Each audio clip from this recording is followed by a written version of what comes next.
Okay. Hey, welcome to my streams. I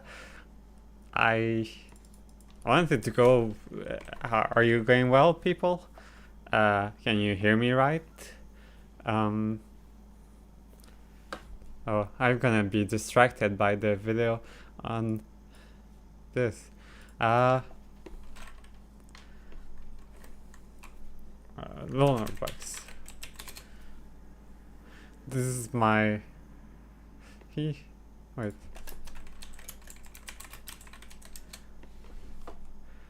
I'm right now. I'm looking at this. I think it's pretty.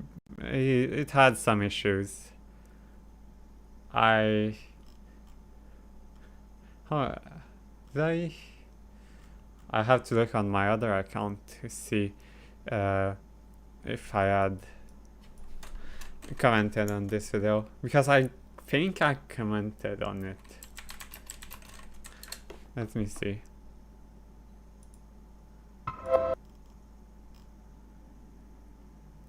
Yeah, I did.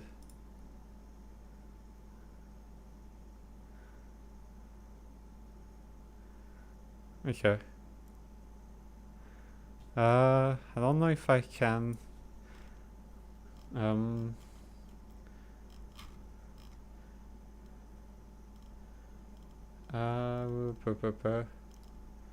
Can I find my? Anyway, so if I can read what I said, hmm.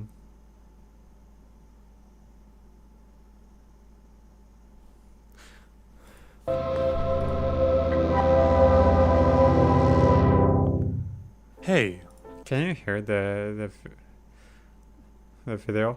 Is everything all right?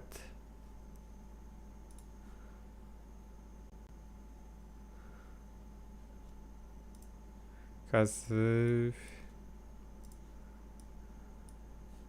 so probably I am not a woman, be able to hear it. but I'm told they exist, so we should talk about them. And before we even think about talking about them, we have to define what they are. Obviously. Probably. So, what is the definition of a woman? Personally, I don't give a I know what a woman is. A woman is what your dad said he felt like when I was railing him last night. But we're at a point now where we have to define what a woman is. And that's because of a guy called Matt Walsh. Okay. Matt Walsh, seen here looking like a reanimated 1970s geography teacher, is a conservative pundit known for his controversial mind, who made a feature-length documentary about his journey to discover the truth, wherein he asks some zany progressive types to answer the question, what is a woman? One of the big exposés of this documentary is that quite a lot of progressive people, even professors of gender studies, can't give a good definition of a woman. What exactly is a woman? Well, for me, it's actually a really simple answer, and that's a person who identifies as a woman. But what are they identifying as? As a woman. But what is that? As a woman. Do you know what a circular definition is? I do. It's And sort I of don't like think I what don't you're think doing right it, now, where it a really woman is matters. a woman. Now, you know what, Matt? On this point, I agree. Anyone who identifies as a woman is not a good definition. A circular definition is not a definition at all. The whole point of a definition is to give you a better understanding of a word, and this just doesn't do that. In fact, I don't think I well, it's not circular.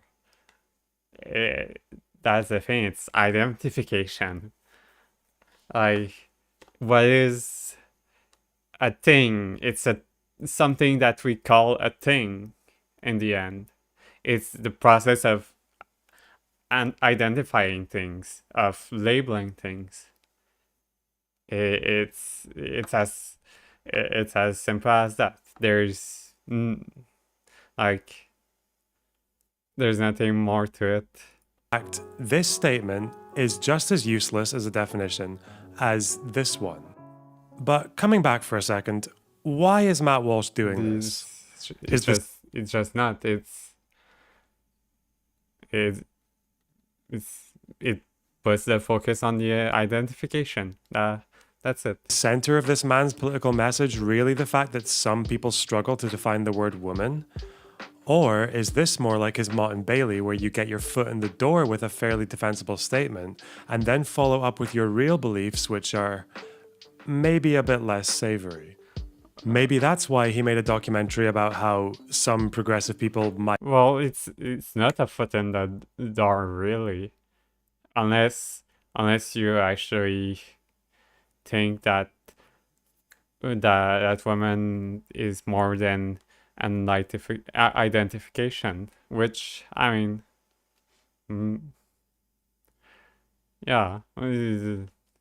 Might look silly when they try to define what a woman is, and not what he really believes, which is gender transition should be illegal for anyone of any age.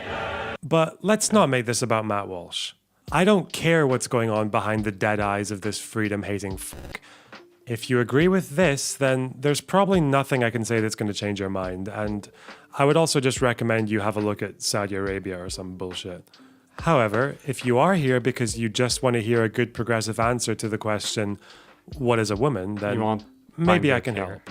And I'm sure you're wondering, isn't this video a bit long for such a simple question? A woman is an adult female person. Done. Get f***ed, etc. And then you might think this definition stands at odds with the progressive line which says trans woman or woman.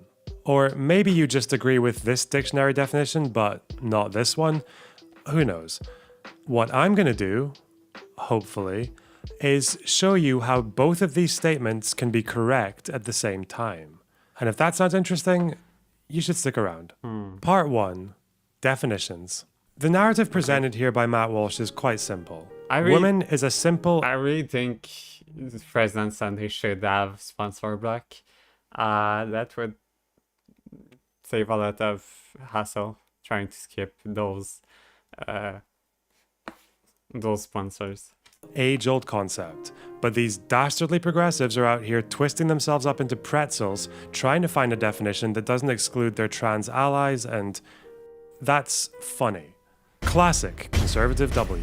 When Matt Walsh asks what is a woman and people can't give him a succinct answer, it gives the impression that conservatives are confused about what should be a really simple term. But I would argue it isn't so much these people who are confused about women, it's Matt Walsh who is confused about language. Look at this picture. That is your humble narrator, Toddlerbox, at the age of 3. By then, I already knew that this picture was taken with a camera. I was able to tell what a camera was, and I was mostly able to tell cameras apart from things that were not cameras. But how? Did I know the definition of a camera? Do you know the definition of a camera? When you identify a camera, are you consciously checking whether or not it's in fact a device that consists of a light-proof chamber with an aperture fitted with a lens and a shutter through which the image of an object is projected onto a surface for recording, as on a photosensitive film or an electronic sensor, or for translation into electrical impulses as for television broadcast? No. If you were to think about all the words you know, how...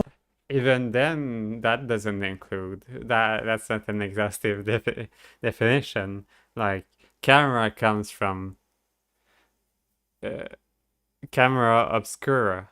Oh, Piva, I don't think Lonerbox agrees with adult human female, or maybe even like I think he's just posing this as like a setup for his further explanation later, but that doesn't mean it will be unproblematic.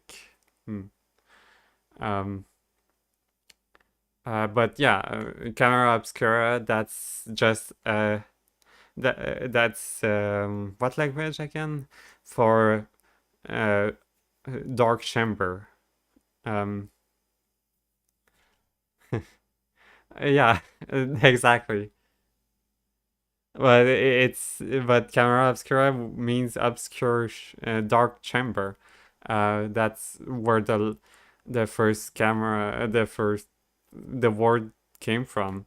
You had the dark chamber, and you had the a pinhole lens, pinhole hole, well, a pinhole in it that would that would project the picture, all the light on the background, and you can still do that by accident. I've seen some posts on Reddit of but it was originally Kersey, but it was originally a dark chamber camera. I think is chamber and obscura dark. So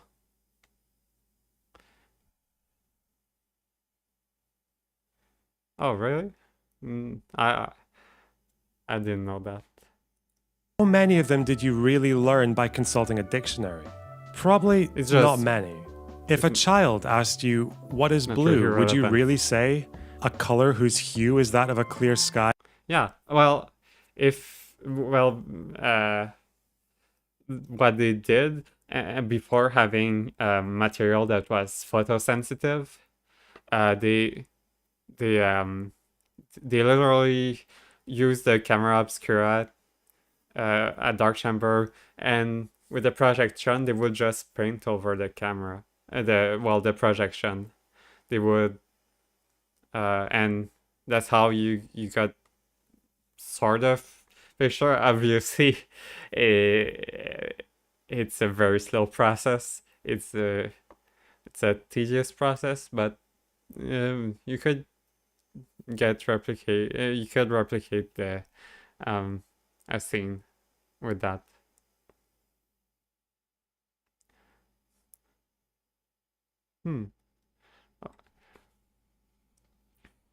Yeah,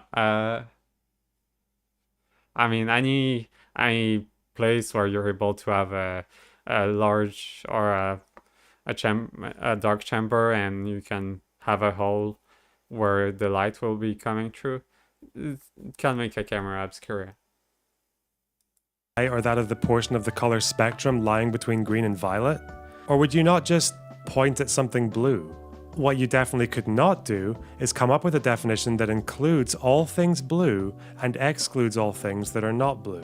No universal definition will tell you where blue ends on this spectrum and something that is not blue begins. Well, and it also won't tell you why it's called blue.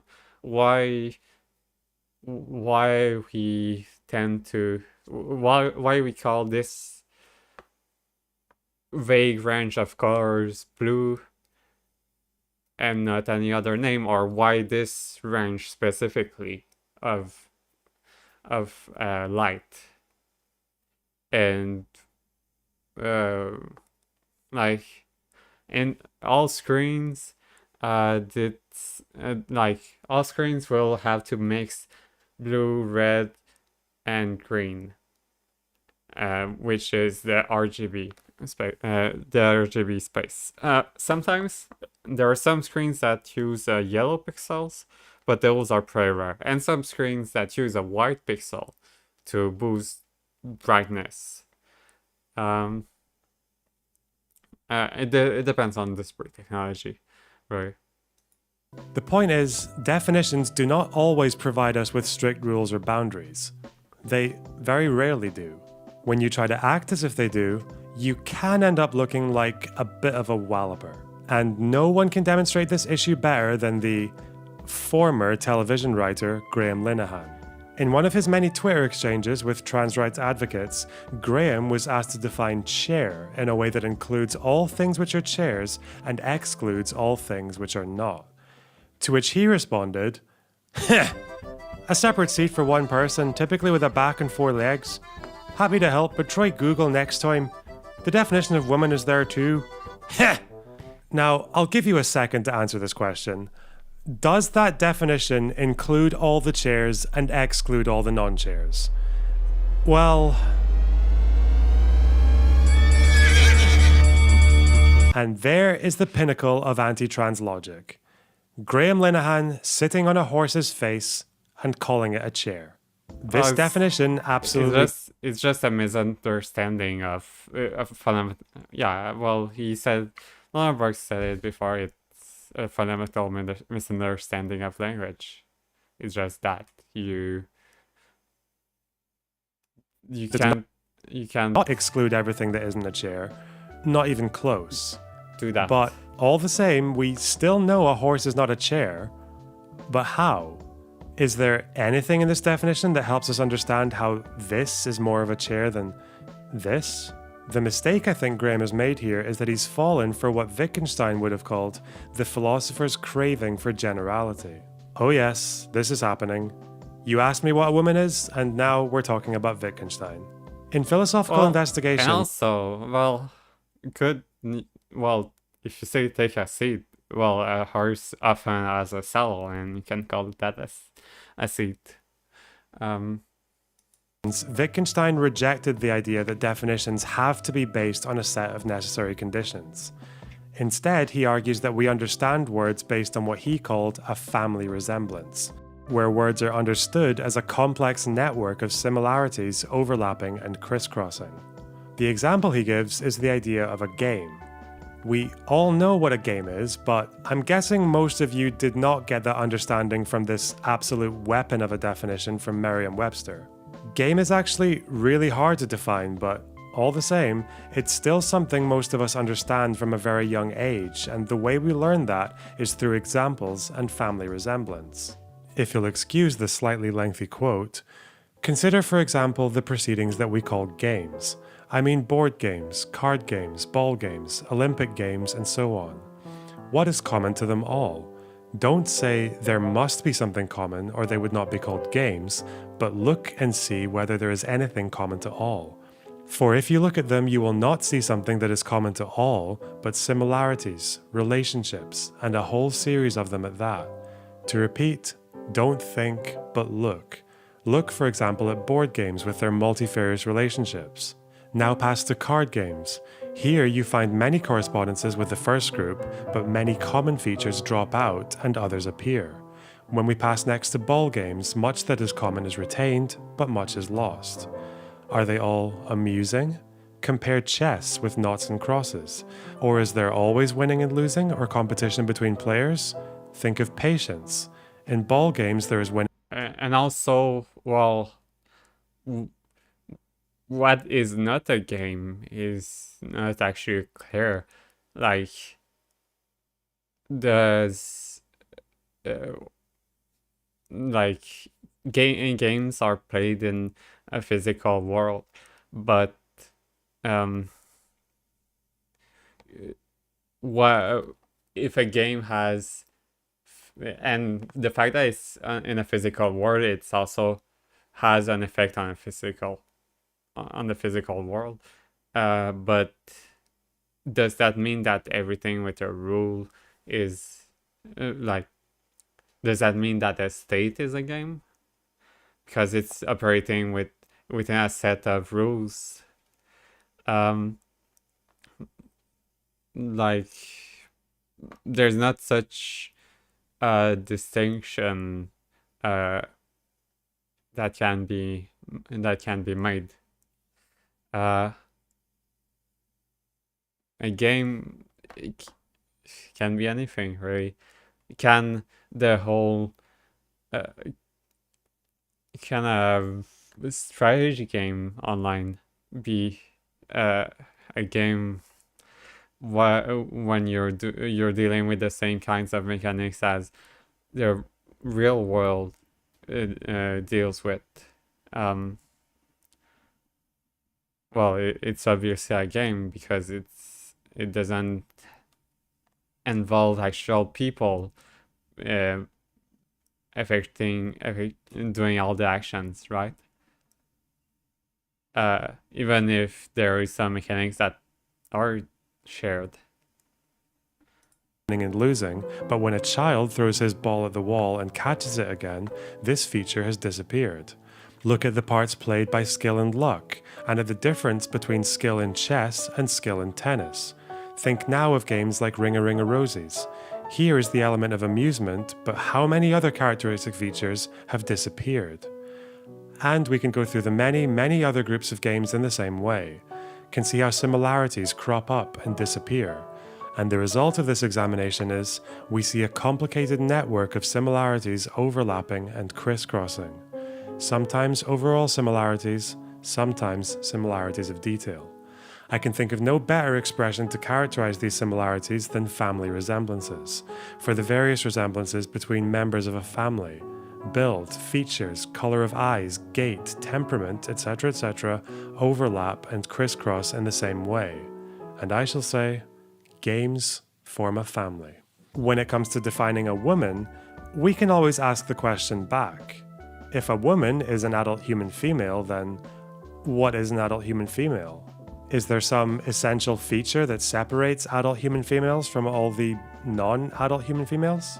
Well, if we're going by the most rigid definition of sex, the essential feature of a female would be her capacity to make bebe. And that's simple, isn't it? Even then, that's not necessarily the case. The female is used for a lot of things, like is a female connector on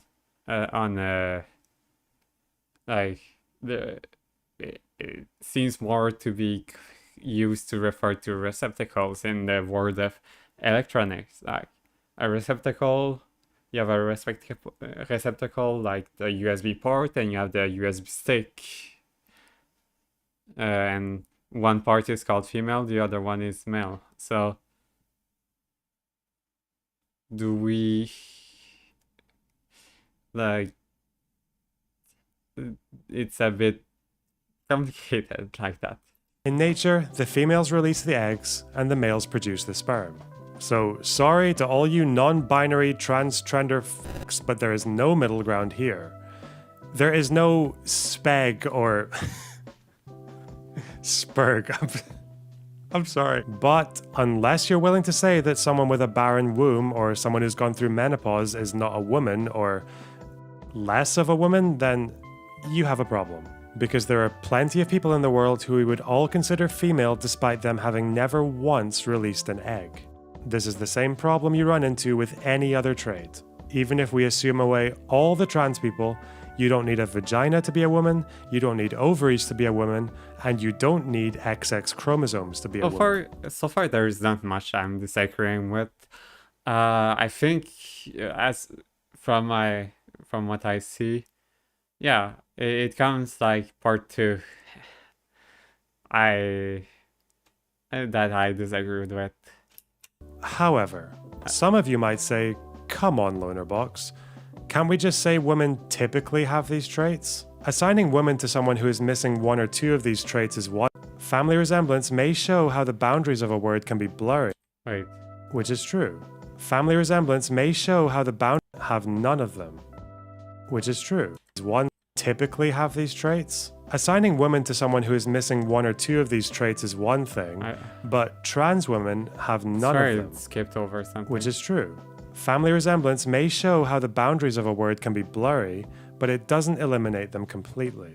If we want to include trans people under that definition, you would still need to show how... Well, it does kind of eliminate them. The boundaries are no longer boundaries. They're just a gradient, but even then we have to be careful. A gradient, from what to what exactly? Like from woman to something else. They fall under that family resemblance. To do that, some people might start with Part 2, Ultimate Postmodern Gigasoid. Yeah. I don't actually hold this position, but it is very popular, so we should bring it up. So the argument here is that we only ever create categories insofar as they serve some kind of social need. We might say the definition... Not exactly. So social need does regulate what gets retained, what people tend to use. It seems much more fuzzy than that. People do there's a lot of complication in what how definition gets shaped. Of a woman is adult human female, but whether or not we include trans people in that definition is really up to us. In the same way that things don't need 4 legs and a back to Yeah, be a it's a chair, factor. Yeah. trans women don't need all the biological components of adult human female to be women. It's not they don't need all of it. It's that it's irrelevant. It's an identification. But it does carry some connotations with it, and so do we go and do we think that it's worth it to keep that that word? Is there like is it restricting our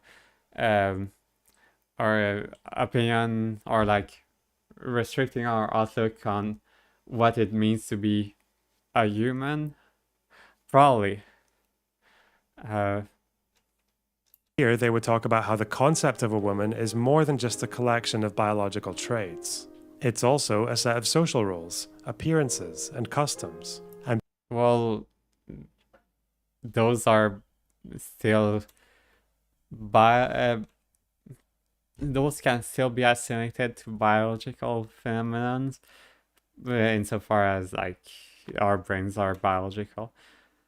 And it's not more, it's just not a collection of it's an identification.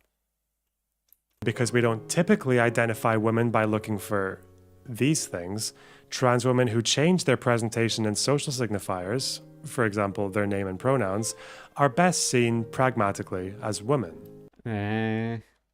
Not best seen I don't like that. I know he's not representing his own opinions, but he's saying it's the ultimate postmodern geosci position, which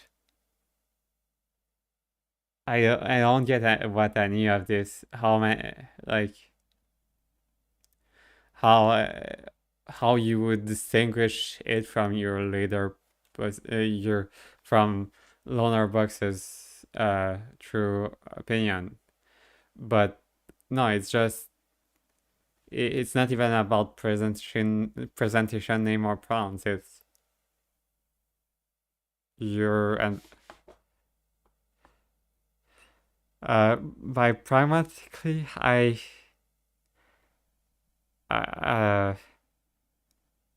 think he's trying to say that it makes it easier socially, but then again, like things that aren't easy, like we have lots of things that aren't easy to represent socially, that aren't easy to deal with. There's lots of more advanced contexts that do slow conversations, and that's not exactly how we should choose whether we respect people or not. Like someone has a complicated history that in a social setting, and it takes sometimes to explain it. It doesn't mean that they should that By adopting the social role of women, that shouldn't be respected. I don't know. they're moving themselves into that sphere of family resemblance, and in a way, it kind of works. Well, isn't that what you where you were going with the Wittgenstein explanation? Lonerbox, isn't that something that would logically follow from that? Are you the ultimate postmodern gay SI now? I don't understand.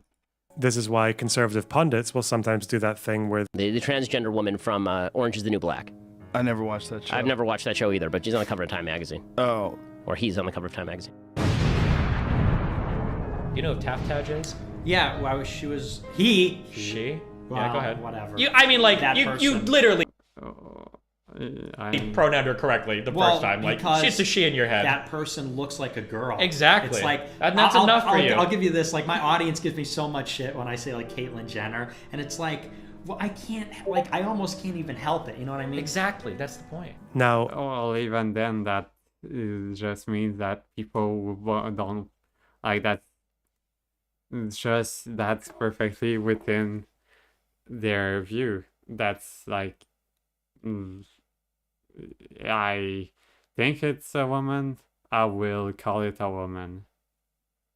And sometimes they can be mistaken on that.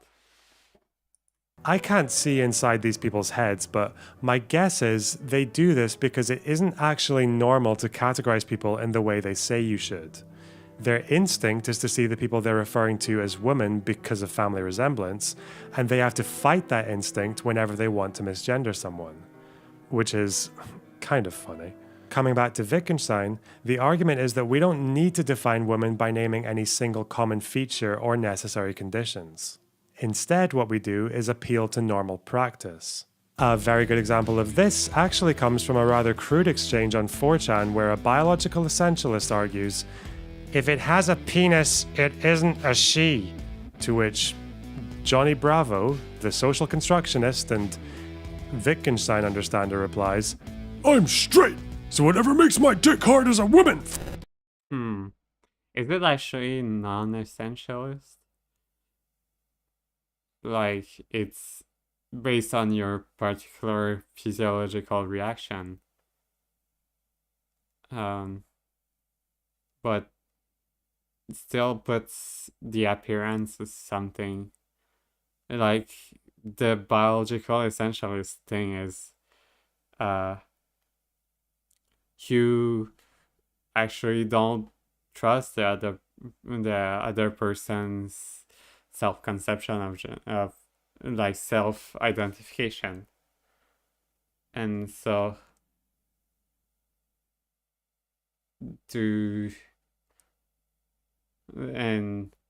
like I don't think that's it.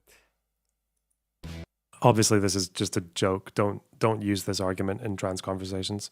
So, if women is socially constructed, the social utility of including trans women in that category would be fewer trans people will commit suicide, the mental health issues of trans people are dramatically alleviated, and straight men will no longer have to spend their evenings nervously Googling whether or not their boner for Blair White. That's the kind of utility he's referring to. It's kind of paternalistic in a way. Like, we care about your well-being, so we will call you what we think will make it better for you. It's not really how we should think about those things. It's like, it's not you think this person wants to be and identify as this, sure, whatever. Like, you shouldn't, like, we don't respect cis people's names and everything because if we don't, they will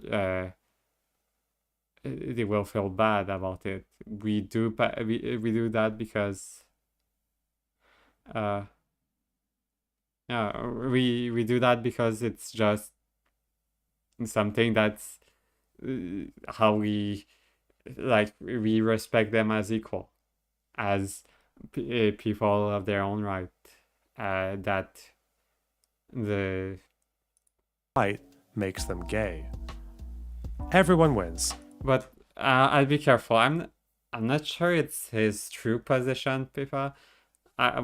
Even though I was arguing like it was his position, because it's still under the ultimate postmodern Gigasex section. So I don't know. I don't think it's his genuine position. But that- Might just be him is talking about other position. Though I don't even know if that's I don't know why he calls it postmodern. Besides, postmodern to him being something derogatory. And a more old school or modernist type would say, no, we don't just invent categories for social utility. We use categories to refer to things that are facts of the universe, even if those facts make us unhappy. And if you stick your head underwater for long enough, no amount of social construction is ever going to save you from the concept of drowning. I think there's a problem here where people will confuse the idea of a social construct with a social invention. For example, when people write essays where they describe Okay. something like the body as a social construct, they're not saying bodies are made up. The body is real. The social construct only refers to the way we understand it. If we go down the line of treating gender purely as a social invention that only exists because we agree it does, I would argue that that can take you into some kind of difficult places. For example, if everyone in society decided tomorrow that trans people don't exist, would they just stop existing? Well, what do you mean by like by trans people not existing? Do you mean the people who identify as trans don't exist? Do you mean the gender there's no gender they identify as? Like trans being transgender doesn't mean you are something different. Well, like that you're something. It means that you're not something. Your identification is not the one that that would have been assigned to you. It doesn't mean that you have a gender, a particular gender. So it's like it seems that as long as gender exists, transgender people exist, because it's just a thing. Like you have you can't have an all-encompassing binary that that simultaneously means that there will be no separation between those. There will be a strict separation between those things. It's just you're gonna have trans people, or like it seems to me a misunderstanding of transness. What is pomo? Cat?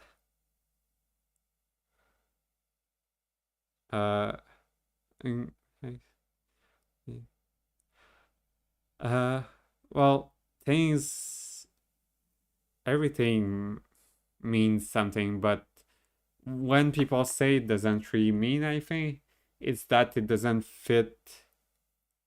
It doesn't fit what would be expected of it meaning something, right?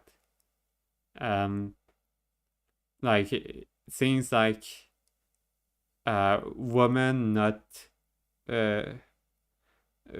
people's conception of woman not meaning some metaphysical category means that doesn't mean anything. But yeah, like it's I don't get what postmodernism comes like into play, because could make a grand narrative about a meta narrative that that takes into account social construction. Maybe not, because you will be acknowledging that your own meta narrative is, you would be privileging that meta narrative inside. You will be acknowledging that the fact that your meta narrative is privileged inside, like to prove that this meta narrative should be privileged. So maybe it depends on what you mean by, like, you can be limited in what social construction means. You can limit that. So well, like, Pippa, if social construction is different from social invention, like, it seems that there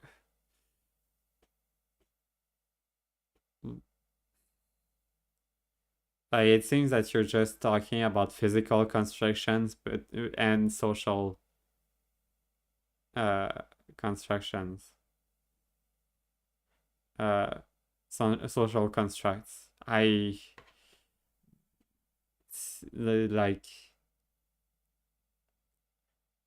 the social construct will necessarily have to deal with some aspects of physics, of physical reality, like, but social invention, you're implying that there is such a thing as something that is completely disconnected from the medium from which it originates, to use fancy wording. You're saying that things can exist in a vacuum, and doesn't really make sense. Let's see where he goes with it. If your answer to that is no, then you are accepting that there is something internally real about trans people, whatever. Okay, yeah, he was talking about if people suddenly decided that trans people didn't exist, would this disappear? Well, depends. If just gender didn't exist tomorrow, then transgender people wouldn't exist, because the transness wouldn't be referring to anything. But it like, it's like saying, oh, if people thought that water didn't exist anymore, would that mean that water ceased to exist? Well, like, depends on what you mean by water. Depends, like,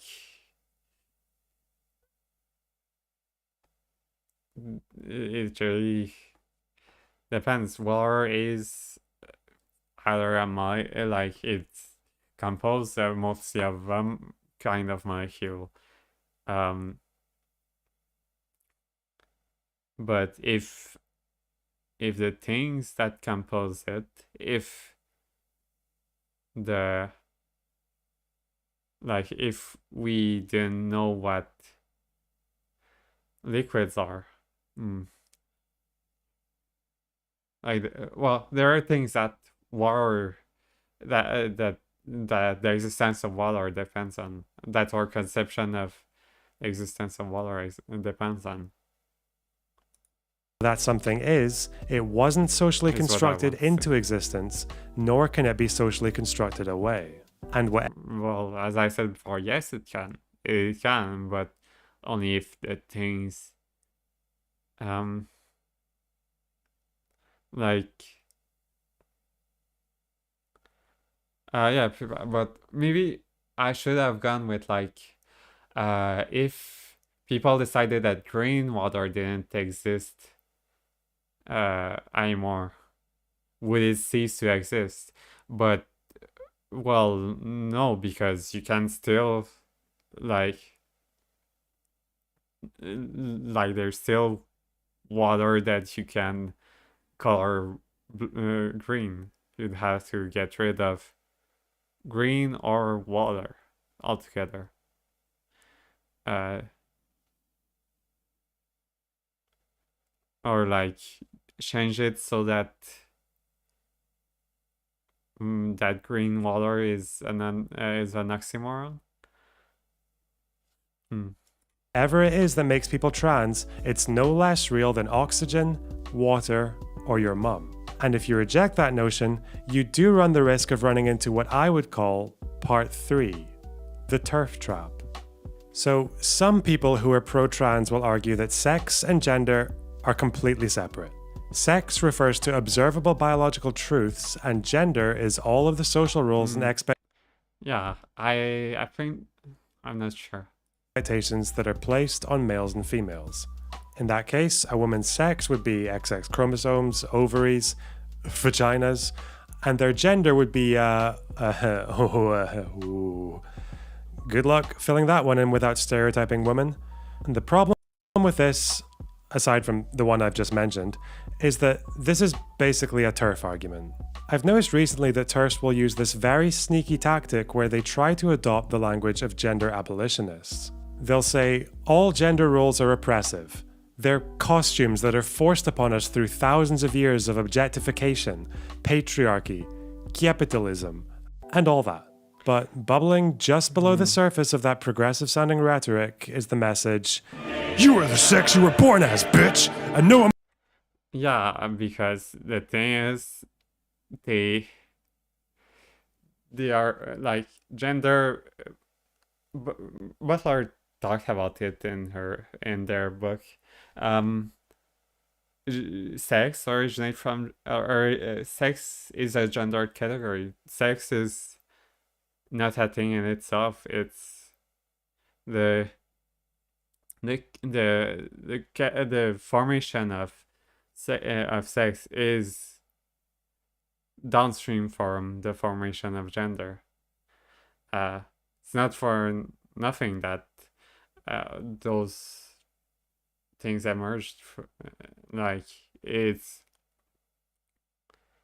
those roles we assigned to people that became justified through physical means. And so Amount of makeup and dresses and pronouns will ever change that. The other problem with the sex and gender are completely separate line is that it does suggest being trans is nothing more than a social phenomenon. If sex is strictly biological and gender is strictly social, then transgender identities would have no factual basis to them. And if your gender identity is nothing more than a social invention, that would suggest that transness is something that could be socialized into someone. Or worse, socialized out of them. And based on our current understanding of trans people, that definitely doesn't seem to be the case. That's why conversion therapy doesn't work. well, no, it depends on what you mean by working, because like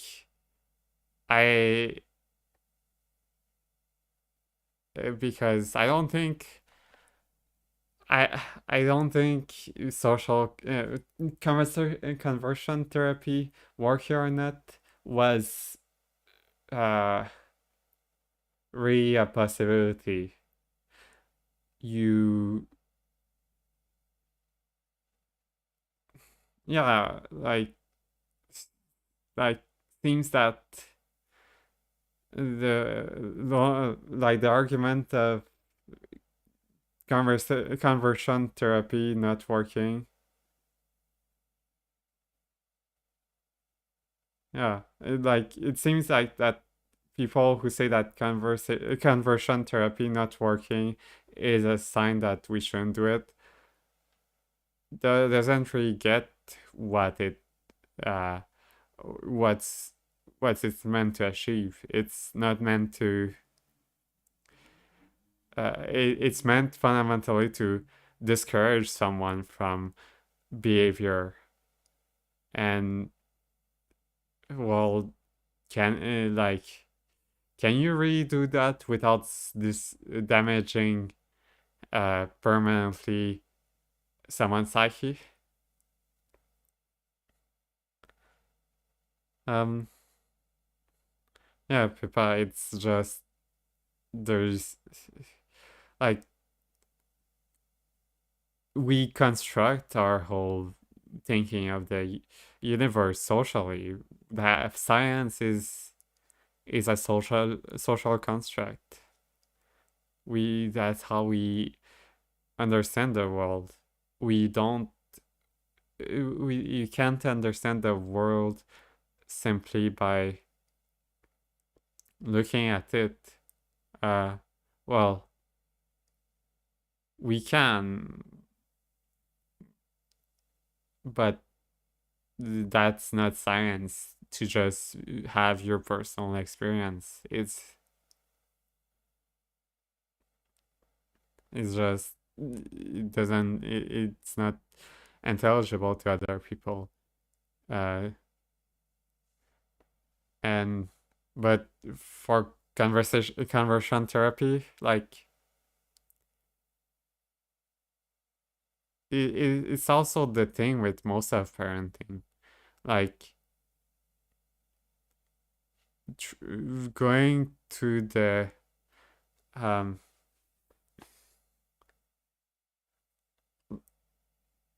a lot of things, like trying to discourage a child from doing something will often make them much more attracted by that thing. And like there's conversion therapy. It's just you think those behaviors are bad, and what if those behaviors are we should accept them? Those behaviors are good, actually.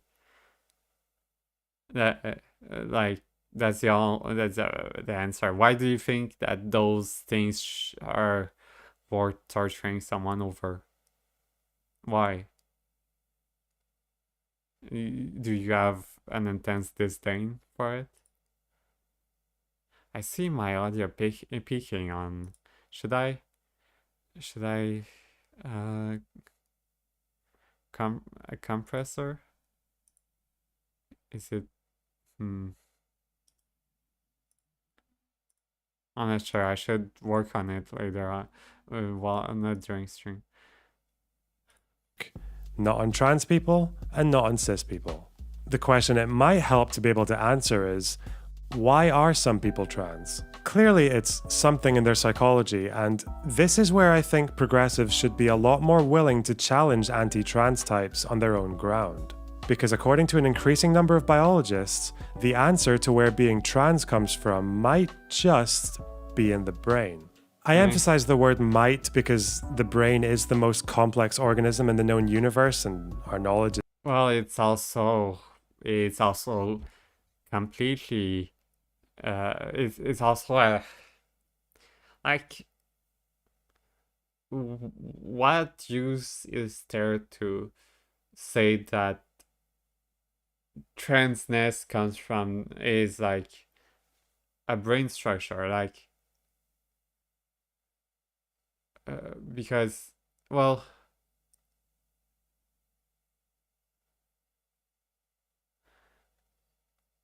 uh, I well, like the people, I think Lonerbox is falling to the trap of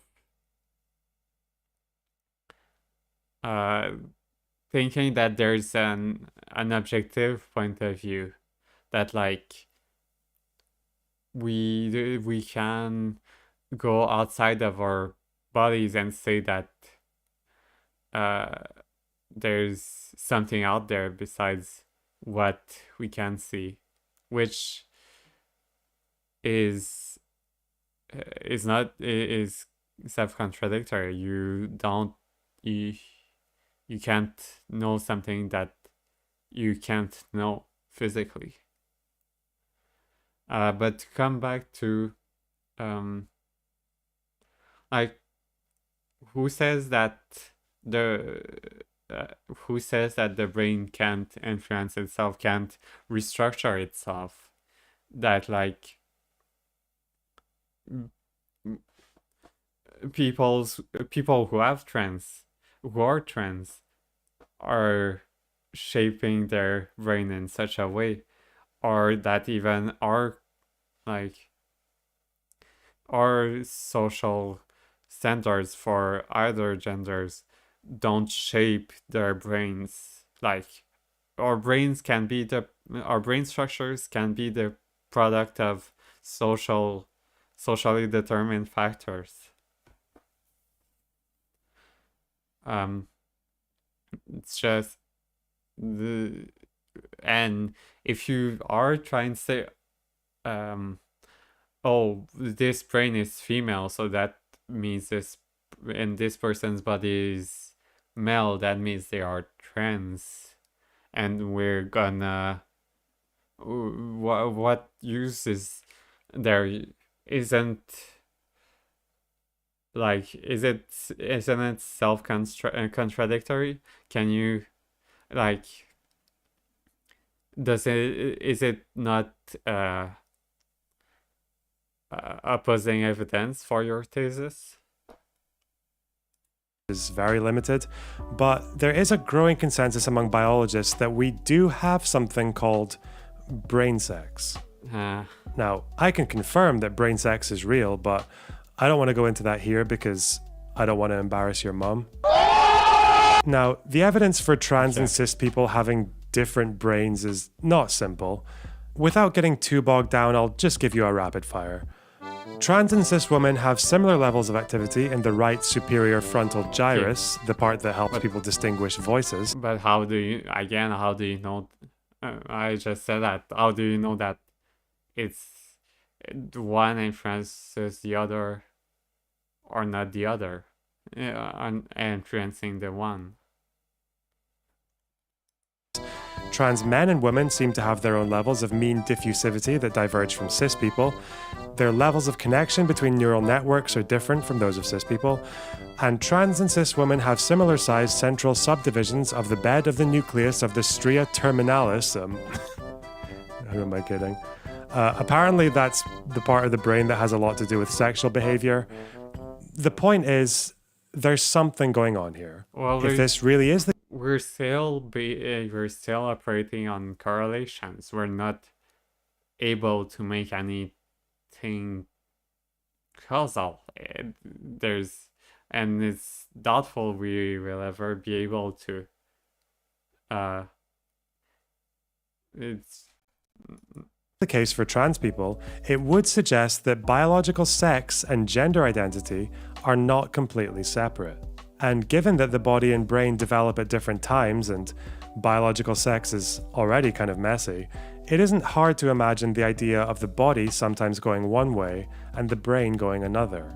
The real question is, how do we group people when their gender identity is misaligned? well, you're asserting that there's a way to both, that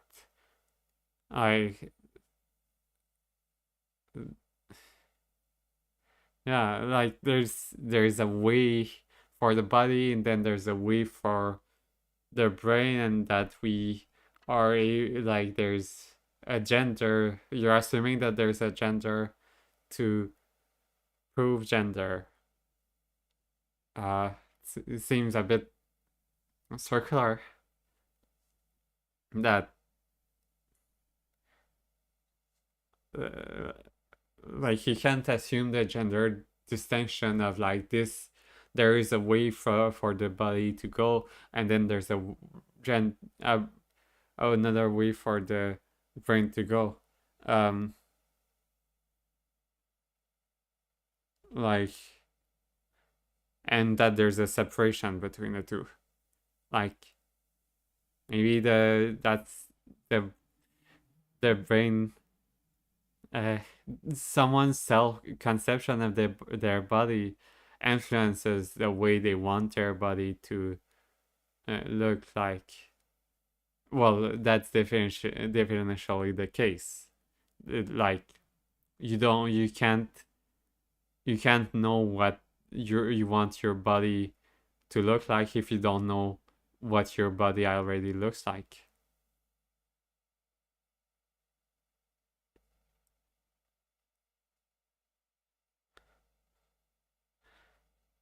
Yeah, like there's not a way, and also this just goes to say that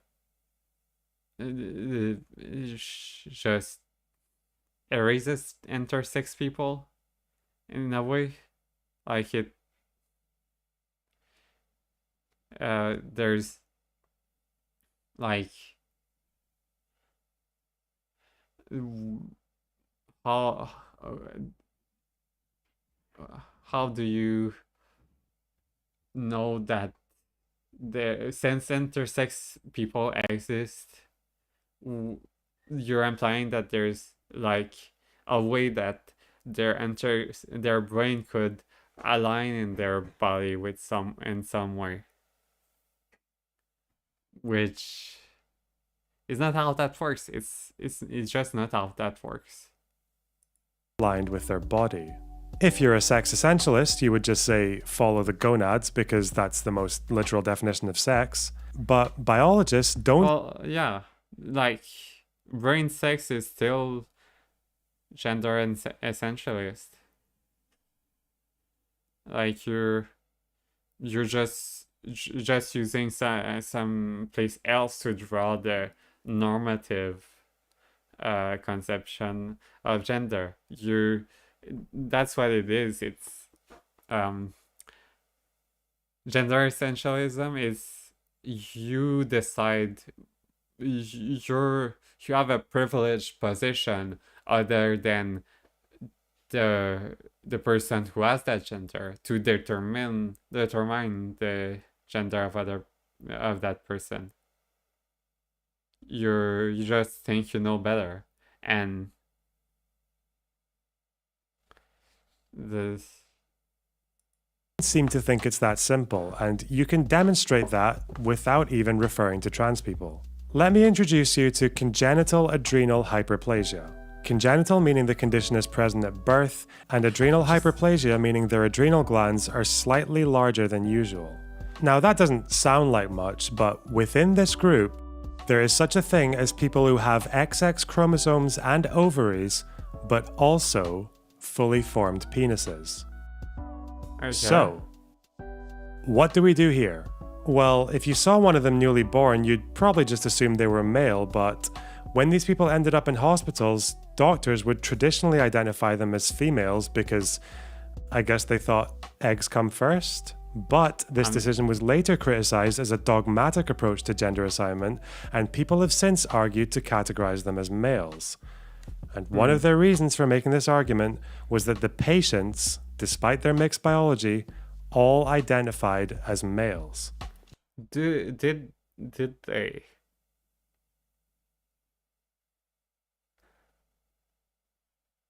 Well, it's a very small sample, and did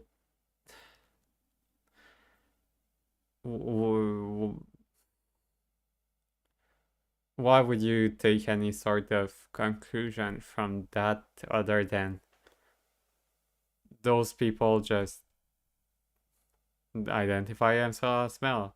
Like, why would you go and say that? Uh, People, I'm not sure actually, because, like, it, I like it seems to be referring most to biology. Like, it seems that he's saying that since they have such physical characteristics, they should it's okay that they identify as such. And I'm not sure what he's arguing about. He acts as he seems to have argued either like I like either it's like he's continuing that train of gender essentialism to like validate their male identity, which I think that's what he's going for. Like, I don't think that's self-ID in his mind. It's just it's in line. In other words, their gender identity overrode what we would typically understand as their biological sex. So when we're asking the question, is the innate gender identity of a trans woman enough to include her in the category of woman? I would say the answer is yes, and here's why. Suppose you woke up one day and your brain had been placed in someone else's body.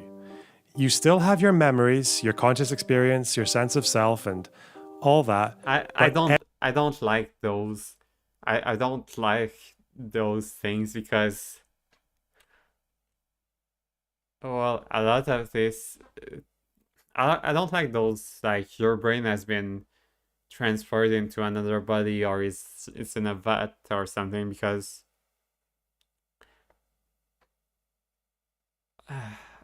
because the human beings are more complex than just a brain in a like your own body as much as your as your brain. And this is also a reason why brain transplants. Yeah, I think it's just, I don't know.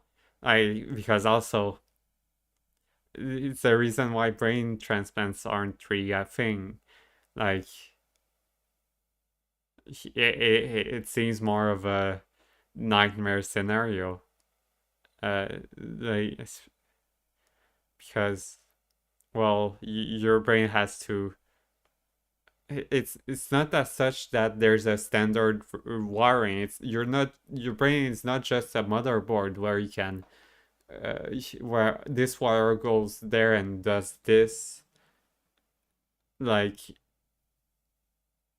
your brain adapts, like develops as with your body, and it you you you have to wire your entirety of your brain to be for you to be able to control your own limbs. And it seems like such a nightmare. Like, just a simple analogy. Well, the same hypothetical. What my red is my red your red? Which, well, I don't think it's valid because, well, do we even have a red? Is there such thing as a personal red, or is this a way that our brain that or is that like how do I know that the signals that our eyes can transfer back to the brain are even intelligible to any other brain. I don't know why I'm put that in quotes. It's just not something you can that's even relevant. Every other part of your body is someone else's. Now, are you or are you the other person? Bob, would you feel more comfortable if people addressed you by your name or by... It would be a very bad time. I would be essentially trapped in a body that I have, that my brain doesn't know how to, isn't made to, well, hasn't developed in. It would be hard to know whether I could even breathe in that new body, let alone communicate with the external world. Bob's name? Now, okay, this is a rhetorical question, but the answer is you would still be you, and fuck you, everyone agrees with me. And I know that because I remember the body swap scene from Scooby-Doo. Like, why am I wearing a dress? But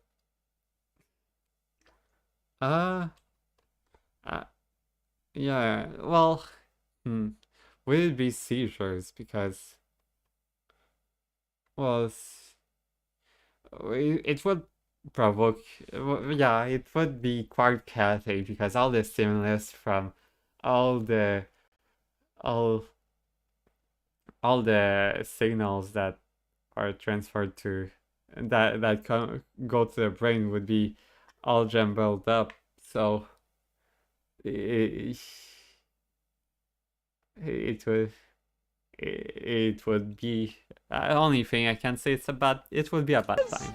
Everyone remain calm. Velma, the heck's going on? If my calculations are correct, due to the fragile nature of unstable... And that is not even the best example. Do you know who else agrees with me on this? J.K. Rowling agrees with me. When Harry drank the polyjuice potion and found himself in Goyle's body, did he stop being Harry? Or better, when You're just separating the realm of fantasy. I don't even know what relevance this has. You're like, your hypothetical like overlooks a lot of things that have actually a lot of influence in the way we will answer it. Like, well, I think it belies his entire conception of the relationship between the body and the brain, or like holds it as separate. Hermione drank the polyjuice potion with and like interchangeable cat hair on it, did she become the cat? No. Every cell in her body was that of a cat. Well, maybe not her brain. I don't know how that works. Magic. But all the same... But you don't know how that works, so you don't... You can't say. She was still Hermione because her identity... She knew exactly what was going on with her body, and when she acknowledged that her mind was out of congruence with her body, she wasn't wrong. In fact, being in the cat's body was kind of distressing for her. She didn't want to come out of the cubicle. What she was experiencing was a kind of dysphoria, perhaps. And if the polyjuice potion was irreversible, the treatment for that dysphoria would have been to bring her body back into line with who she identified as. For society to recognize her as Hermione the girl and not the cat, whatever its name was. Trans-positive J.K. Rowling arc. No, it's a funny bit in a movie. That's all it is. Like, I don't know, like she J.K. Rowling just makes up something, and it's funny because, well, you, you don't expect someone to be turned into a cat. It's not even turning into a cat. I don't even know. Like we can't know how the poetry's force. It's not real. We can be hopeful. Now, of course, no one is treating the idea of the sex And also J.K. Rowling is just she's not as smart to as smart as this. It's just she she sees women as she sees a way for her to stay relevant after her hugely successful books and after after her less successful later works, and she has the opportunity to paint herself as a hero. She thinks she has the opportunity to paint herself as a hero. I just think she's like narcissistic and like not touch medical diagnosis, but because she cares a lot about her self-image. Like she just thinks it's the way to go. next brain as settled science. The brain is complex. You're complex. I'm complex. Your mum is complex. In fact, Okay. there's so much variation that the idea of there being any kind of gender binary of the brain is completely out. I guess you could make one objection. We do know about a few Yeah, but that belies your entire argument. And that's just there's no binary, then you can't say that one kind of brain belongs to that gender. differences in the brain between trans and cis people, but none of Yes, there are differences of brains between everyone. You between like phrenologists could point out differences between the skulls of black people and white people. It doesn't tell you anything about anything besides the way their skulls are shaped. It's just modern day phrenology in a way. of these actually tell us what it is in the brain that makes a person trans. To which I would argue that that burden of proof isn't really needed. We still don't even know what makes a person gay, but we have nonetheless managed to come this far by treating homosexuality as something that is innate and immutable. Or you might be thinking, hey Lonerbox, isn't this all just kind of like a transmedicalist argument? No. Transmedicalism is the idea that But does but why do we need to say that it's innate? Why why do we need to say that gayness is innate? What does it mean for a behavior to be innate? Doesn't seem like you're answering those things. Seems like you're just trying stuff like say that it's innate in like in any way will require some form of essentialism. You're like you'll be referring to a particular structures that is able to tell you that like that means they're gay, like a gay gene or a gay brain structure. It allows for that. I think sexuality is fluid, like all aspects of personality. Like doesn't doesn't mean that you can abuse someone. You should abuse someone for that. I don't think.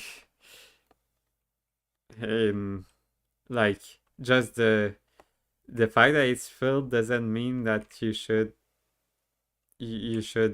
try to convince someone out of it. Like because like people can change their tastes doesn't mean that you should try to normalize people's tastes. Like you need gender dysphoria to be trans, and depending on who you ask, it also rejects non-binary gender no, kind of like and immutable. Or you might be thinking, hey Lonerbox, isn't this all just kind of like a trans-medicalist argument? No. Transmedicalism is the idea that you need gender dysphoria to be trans, and depending on who you ask, it also rejects non-binary identity. Not exactly. It doesn't mean that transmedicalism, it doesn't necessarily mean that you need gender dysphoria to be trans. Well, it means you have to be diagnosed with gender dysphoria, which in many ways, gender dysphoria is just a trans disease. And the way that people are allowed care is under gender dysphoria. But that's, to my understanding, in the US, it's more of a insurance companies things.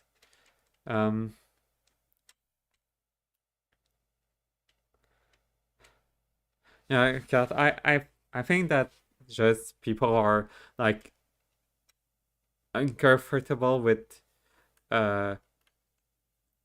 nuance. Like if I say that and like they are insecure a bit, if I say that I can be convinced to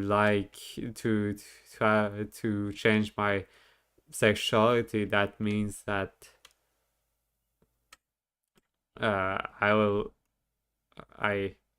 I can be convinced. If anyone can be convinced, like if anyone can change their sexuality, that means that I can. And like there's some level of uneasiness with that thinking that comes from that.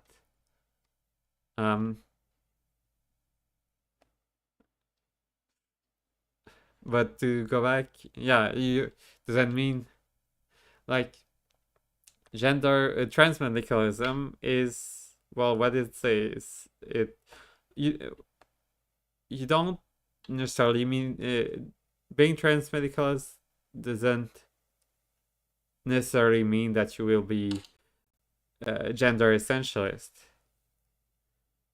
Like you can just say, I want doctors to be taking all the decisions for trans people. Well, in a way, it's kind of downstream of it, because like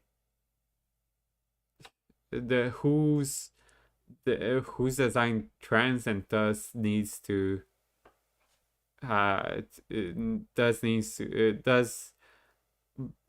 is allowed to transition by doctors, and who's not trans and then not allowed will be decided on essentialist grounds. But it's not a direct implication of transmedicalism. You can be a gender essentialist and say, I don't think transition is something that anyone should do. Not even doctors should be helping people transition, and that would be consistent with out of gender essentials. Actually, like you saw that in at first with Matt Walsh.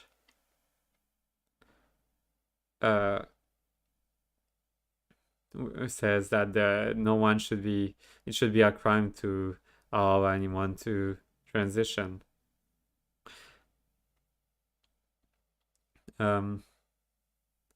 So I think he's doing a bit of conflation. Like maybe Lonerbox isn't transmedicalist, but he can still be essentialist. Entities, but I would argue that the concept of brain sex is actually a good argument against transmedicalism. If our knowledge of trans identity is still this limited, would it really be wise to gatekeep that behind one single diagnosis? Okay, but that implies that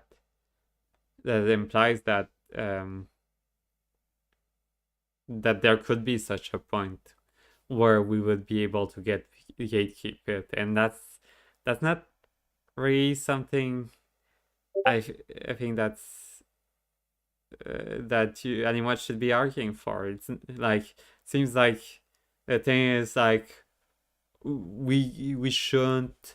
It's not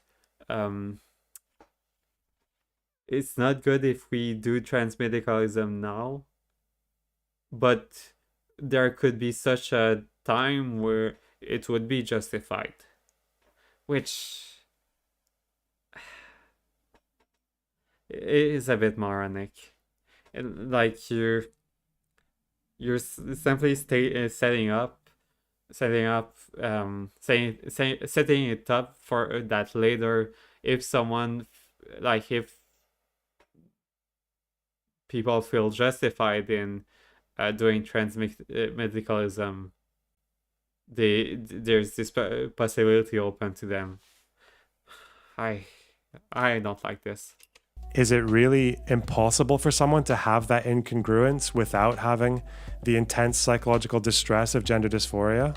I find that hard to believe, and it looks like medical professionals feel the same. As for non-binary identity, Wait, what does that say? hard to believe, and it looks like Some people who are transgender will experience gender dysphoria. Yeah.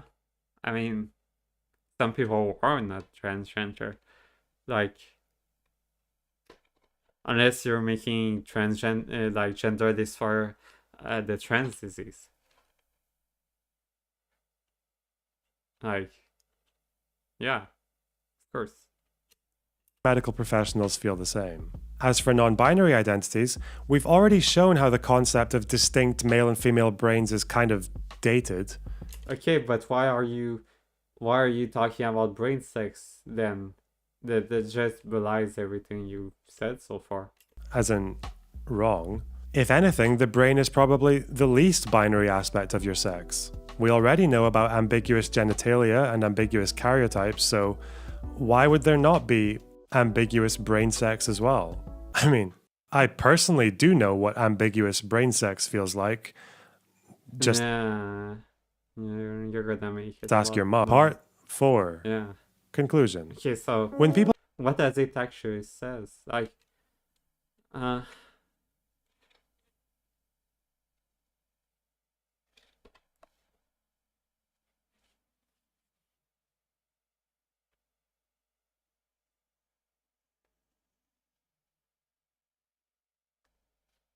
well, yeah, I mean, I think he says he's agnostic, but like about the brain part.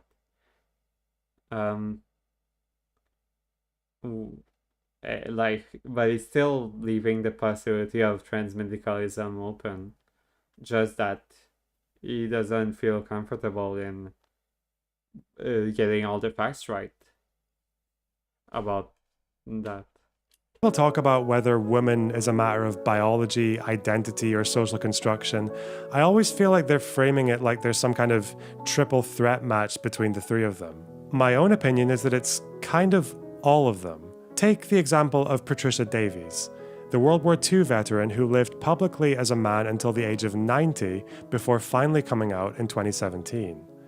Like many trans people, Davies learned that she was trans incredibly early on in her life. At the age of 3 to be exact.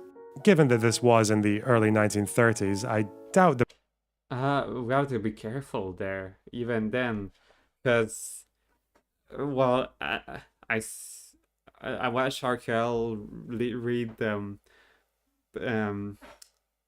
a post transsexual empower manifesto by what's her name? Anyway, like a lot of like reporting of trans people is also shaped by what medical institutions expect of them. Like they we like transition was only reserved for people who had those criterias of being like, and so that shapes the response from the trans people who really want their to get transition treatment. And so we have to be careful with all the studies that says this all most trans people knew it from a young age and everything. Like that's that's not something you can say much about. The progressive media can take the blame for that one. Whether or not you want to call it biological, her identity was innate to her and it wasn't going anywhere. Because the social understanding of trans women didn't even exist at the time, she chose to live her life as a man. After all, the alternative would have been electroshock therapy, being outcast as a homosexual, jailed, or whatever else. But in 1987, she came out privately to her wife, and in 2017, in a society with a very different understanding of Matt Walsh's little question, she was finally able to start hormone therapy and live as a woman. So when a good, honest truth seeker comes up to you and says, "What is a woman?" there are a few answers you can give.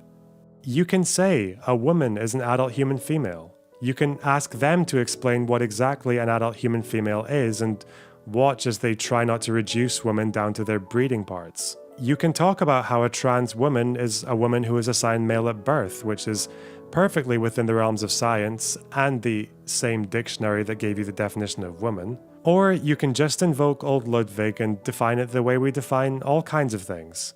By examples. This is a woman. This is a woman. This is a woman. This is not a woman. Your mom is a woman. Bye. I don't. It wasn't really a good video. I think it just made a lot of contradicting points and didn't really answer anything. Like, I come away with a bit more nuanced position on Lonerbox. I think he just doesn't really know, doesn't really get the arguments that the people he calls ultimate postmodern gigasoid have. He just doesn't. It's a bit lazy.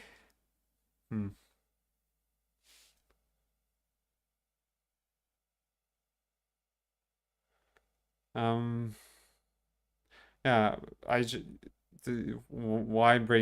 why talk about, oh, this is the consensus about among biologists that the brain sex determines that, when he says, oh no, finally brain sex doesn't make sense.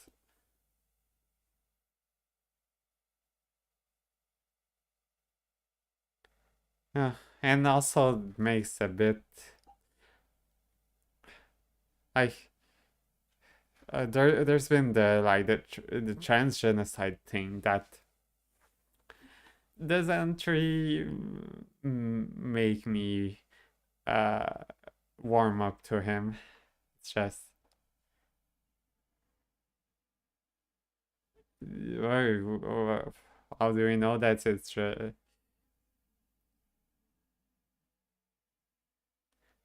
I won't make any such statements. Like, as a YouTuber, he has to farm for clicks. And it was pretty easy, so you can take from it what you will. Don't know if I want to go. I said other stuff. I don't know what I could go for.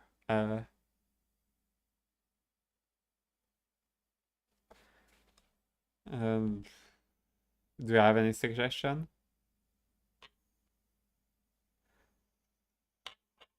I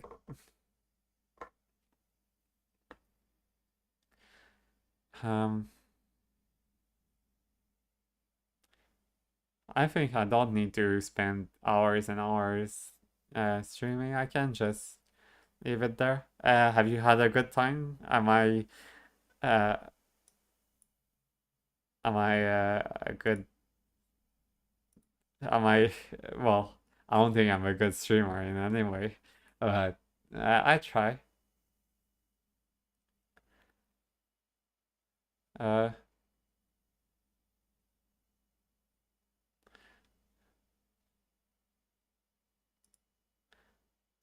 like, let's look at his more recent videos. Some Gaza the last 100 years.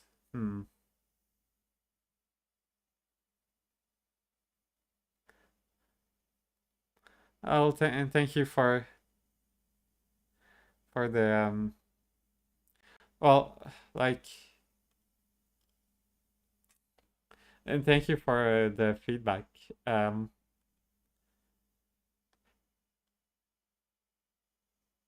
I think I'm gonna end it here. Have a good night or time of the world you're where you are. I'll be seeing you. Bye.